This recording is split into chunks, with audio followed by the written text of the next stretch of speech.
Hey guys, I'm the Garden Lady. Welcome back to my channel.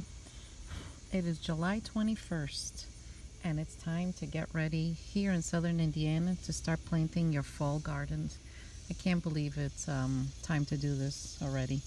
And today is my 21st engagement anniversary. My husband and I got engaged today 24 years ago, and 9 days later we got married. Yeah, that was fast. But we were dating 2.5 years already, so it was time. Anyway, I'm going to keep you guys with me while I do this, and let's go. Here I made 2 lines, this way across and that way across, and I used this tool. How cool this thing is.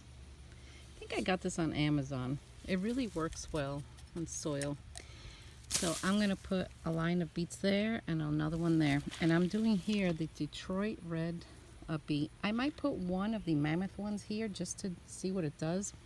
But these boxes are not very deep and they have a mesh at the bottom.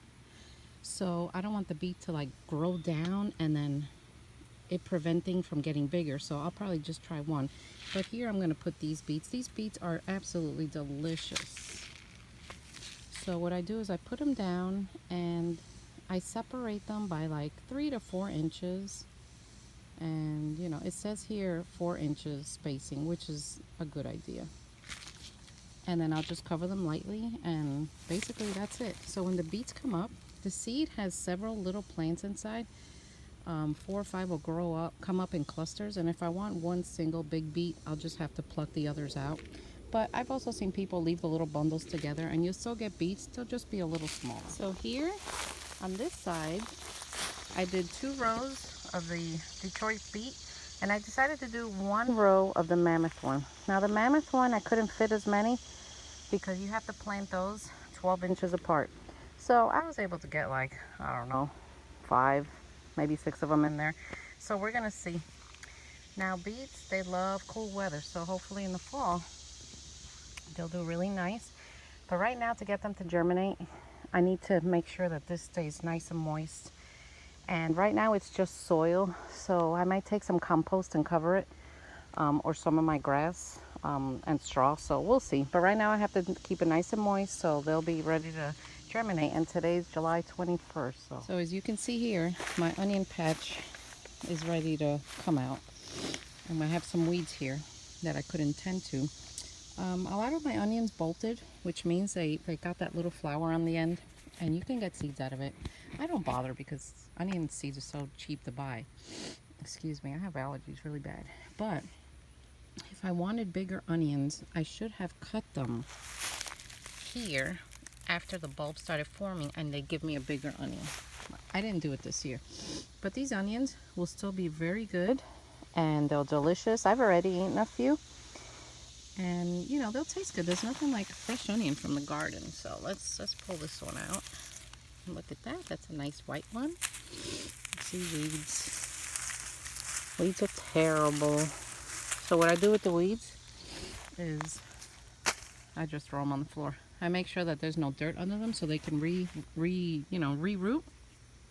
But since I have boxes here, I just throw them on the floor and they dry up and shrivel up and disappear. If not, I'll throw them over there in my compost. So here's a red one. Here's a little white one. So you see how long the stalk is? If I would have cut it here, this onion would have been a lot bigger. But I can still, see, it's not soft or anything. I can still use it. So I should have brought my little basket out here with me. Let's see this one. They're not such bad sized onions for being ignored. I mean, they're really not.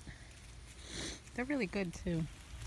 If you've never grown onions, yeah, you should give it a try. Look, another white one. These white ones are doing very well. And here's more weeds. So, you know, my secret to getting rid of the weeds is boxes. Yeah, it doesn't look pretty, but look at that.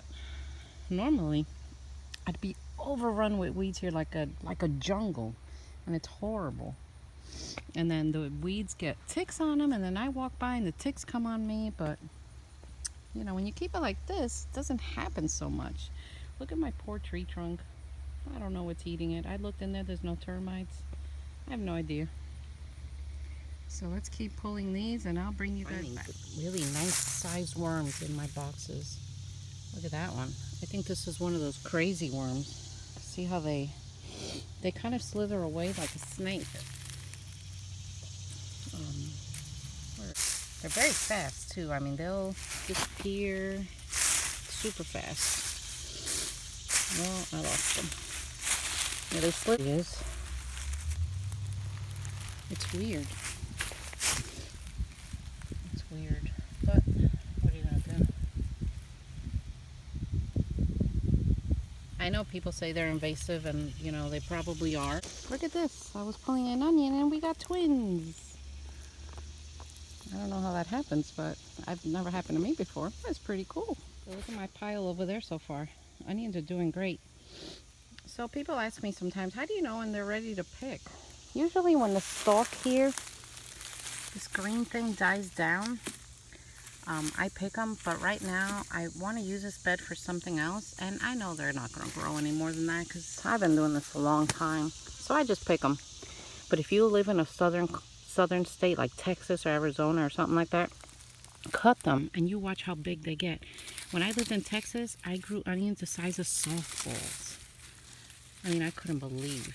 But you know, for zone 6B, southern Indiana, this isn't bad. And that thing is a giant weed that I don't have the strength to dig out. My husband's gonna come out here later and dig it out for me. It's like a monstrous thing.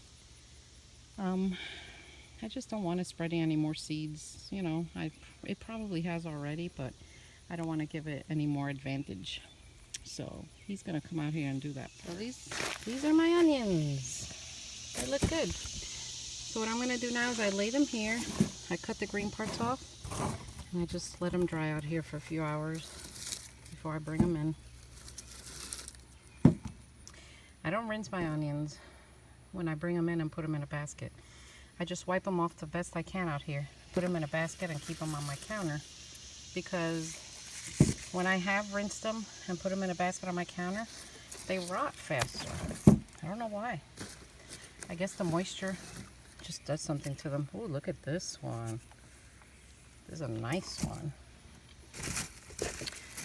So that's basically what I'm going to do. And I'll bring you guys back. Oh, here's the twins. I'll bring you back. Look guys, look at my onions. Not a bad harvest, and I have all 3 different flavors here. I think the one that did the best are the whites, and they also were the largest. Beautiful. This one's not too bad either. This one's pretty nice. And the reds, I got a few. Maybe they just don't grow as much as the other ones.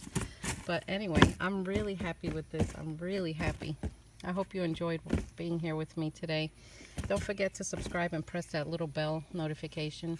You know, I notice a lot of people watch my videos because I can tell by the that thing that YouTube tells you, but they don't press the subscribe button. Go ahead and press it. Thank you for watching, guys. Bye.